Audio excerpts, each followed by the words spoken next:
시편 95편은 광야 40년 생활을 배경으로 하고 있습니다.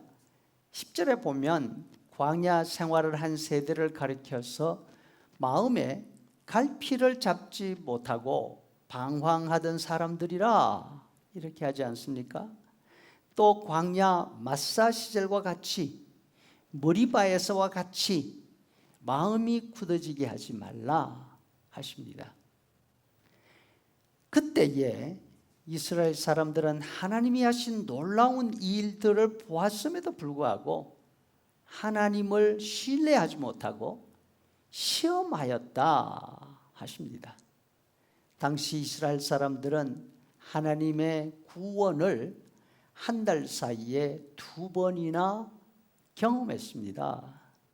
그 2번 다 상상하지도 못할 기적들이었습니다. 먼저는 애굽 땅에서 해방된 일입니다.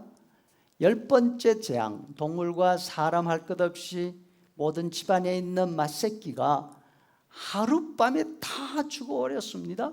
난리가 났습니다. 반면 이스라엘 가정에서는 강아지 한 마리 짖지를 않았습니다.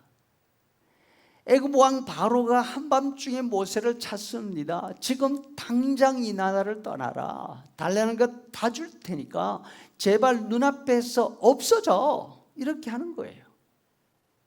이렇게 해서 430년 지긋지긋한 노예살이가 끝났습니다. 애굽을 떠난 이스라엘 사람들이 우왕좌왕하다가 방향을 잘못 들었습니다. 가다 보니까 바다입니다. 오갈 데 없는 신사가 되어버렸지요. 그 모습을 보자 바로의 생각이 달라졌습니다. 그래, 저 인간들은 풀어줘도 길 하나 제대로 찾아가지 못하는 바보들이야. 가서 다시 잡아와야 되겠다. 전차 600대와 기병을 이끌고 뒤를 쫓아오지 않습니까? 이때에 하나님이 홍해가 갈라지게 하셨습니다. 이스라엘 사람들은 마른 바닷길을 걸어서 홍해를 건넜습니다. 반면 뒤따라 바다로 들어온 애굽 전차들은 다시 합쳐진 물속에서 수정되고 말았습니다. 이 두 사건은 불과 한 주일 사이에 일어난 일입니다. 아무리 생각해도 놀란 입이 채 다물어지지도 못할 짧은 시간입니다.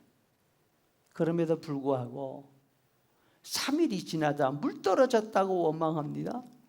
한 달이 되자 양식 떨어졌다고 우리를 굶겨 죽일 작정이라고 아우성들을 칩니다. 하나님께서 지긋지긋해 하십니다. 이들은 절대로 내가 주는 위안을 경험하지 못할 것이다. 하나님의 말씀대로 그 세대는 모두 가데스 광야에서 죽고 말았습니다. 그러면 그들이 비록 광야에 살고 있었지만 하나님의 위안, 하나님이 주시는 은혜로 감격 있는 삶을 누릴 수는 없었을까요? 광야 같은 시간들을 살아가는 우리가 하나님의 위안을 누리려면 어떻게 해야 할까요? 시편 저자는 이들이 2가지를 알았더라면 하나님의 은혜로 인해서 감사하고 기쁨이 있는 그런 삶을 살았을 것이라고 합니다.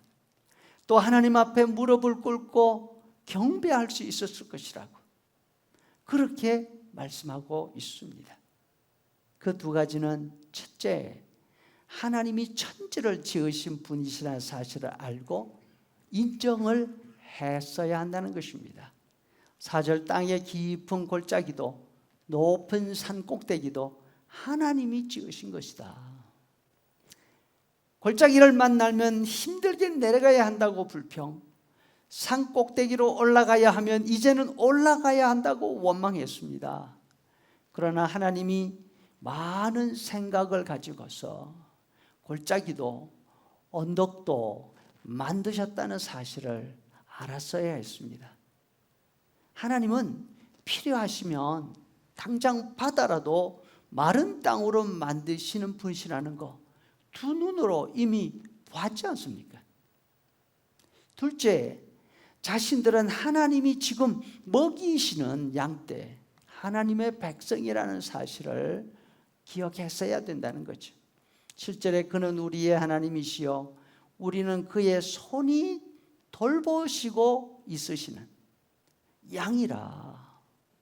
그들은 매일 아침 내리는 만나를 통해서 하나님의 손길을 보았습니다. 자신들 앞 바위산에서 터져나오는 엄청난 폭포물을 보았습니다. 그럼에도 불구하고 원망하고 불평합니다. 하나님이 계시거나 한 건가? 하나님이 계시면 어떻게 우리를 이렇게 내버려 둘 수 있는가? 하나님을 시험한 거죠. 우리가 잘 아는 찬송가 가사가 있습니다. 주의 친절한 팔에 안기세 우리 마음이 평안하리라.